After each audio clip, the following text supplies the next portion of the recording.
ज्ञान the treasure में आपका स्वागत है। और हम आपको बताएंगे कि महात्मा बुद्ध जन्म से क्षत्रिय हैं और कर्म से ब्राह्मण। फिर उनके नाम पर राजनीति क्यों, जातिवाद क्यों?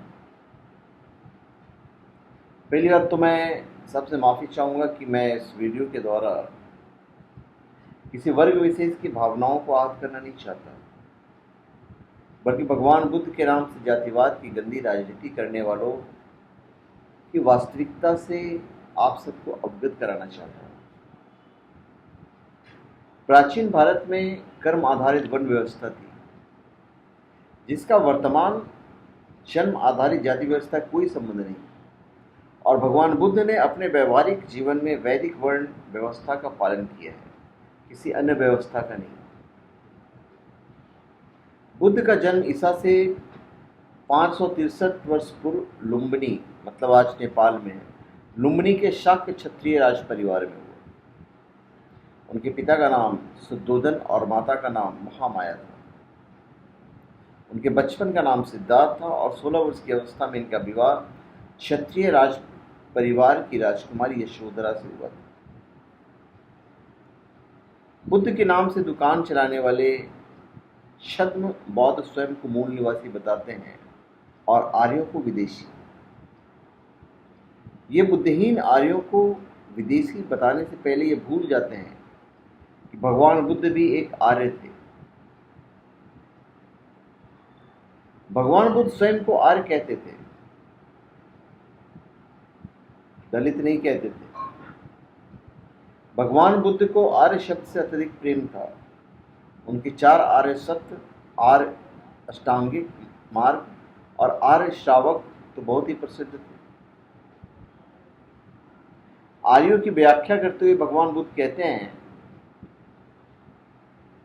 कि प्राणियों को हिंसा करने से कोई आर्य नहीं कहलाता। प्राणियों के हिंसा करने से कोई आर्य नहीं कहलाता। समस्त प्राणियों की अहिंसा से ही मनुष्य आर्य कहलाता है। भगवान बुद्ध ने संन्यास से पूर्व सदैव छात्र धर्म का पालन किया तथा संन्यास लेने के पश्चात अपने कर्म और योग्यता अनुसार ब्राह्मण वर्ण को धारण किया। भगवान बुद्ध के संपूर्ण जीवन में ऐसा कोई प्रसंग नहीं मिलता जिससे यह सिद्ध हो जाए कि इन्होंने जातिवाद को धारण किया है और ब्राह्मणवाद को गालियां दी, जबकि इसके विपरीत ऐसे कई प्रमाण हैं जिससे यह सिद्ध होता है कि वो संन्यास के बाद स्वयं को ब्राह्मण कहते थे। इसमें से एक प्रसंग मैं आपको बताने जा रहा हूं। सुंदरिक भारद्वाज सूत्र में कथा है कि सुंदरिक भारद्वाज जब यज्ञ समाप्त कर चुके तो वह किसी श्रेष्ठ ब्राह्मण को यज्ञ शेष देना चाहते थे। उन्होंने सन्यासी गौतम बुद्ध को देखा और जब उनसे उनकी जाति पूछी तो बुद्ध ने कहा, मत पूछ, मैं ब्राह्मण हूं। और उसे उपदेश करते हुए बोले, यदंतगु वेदगु अन्य काले यसा होतित्ले तस् यज्ञदेहि भूमि।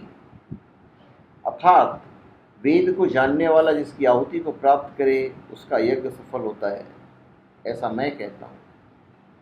तब सुंदरिक भारद्वाज ने कहा, अदाहि तसुतम यह यम तादिशा वेद्रम अत्राम। अर्थात सचमुच मेरा यज्ञ सफल हो गया, जिसे आप जैसे वेदक ब्राह्मण के दर्शन हुए। अर्थात जन्म से कोई चांडाल नहीं होता है और जन्म से कोई ब्राह्मण भी नहीं होता है। कर्म से ही चांडाल और कर्म से ही ब्राह्मण होता है। भगवान बुद्ध ने ब्राह्मणों के संदर्भ में जो व्याख्या की है वो वैदिक शास्त्र के अनुसार ही की है, उससे भिन्न नहीं। भगवान बुद्ध किसे मानते थे इसका वर्णन धम्मपद के ब्राह्मण वज्ञ में है किया हुआ है।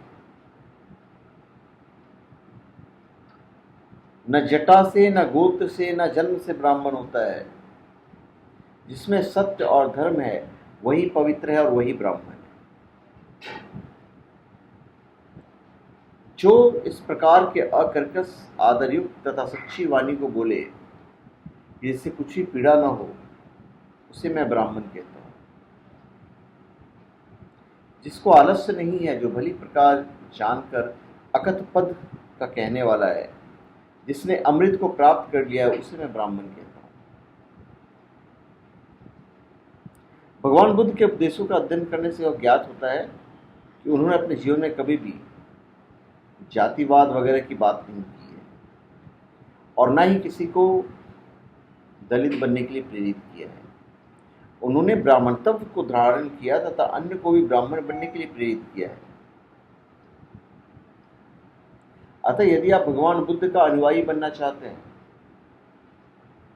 तो आप जातिवाद को छोड़कर या दलितवाद को छोड़कर ब्राह्मणत्व को धारण करना होगा तथा स्वार्थी राजनीति के द्वारा फैलाए गए जातिवाद के जाल से निकलकर भगवान बुद्ध की तरह वैदिक वर्ण व्यवस्था को अपनाना होगा।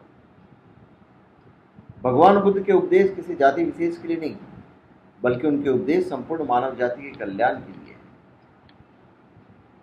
धन्यवाद। आप हमारे चैनल पर सब्सक्राइब करें और अपने कमेंट दीजिए। धन्यवाद।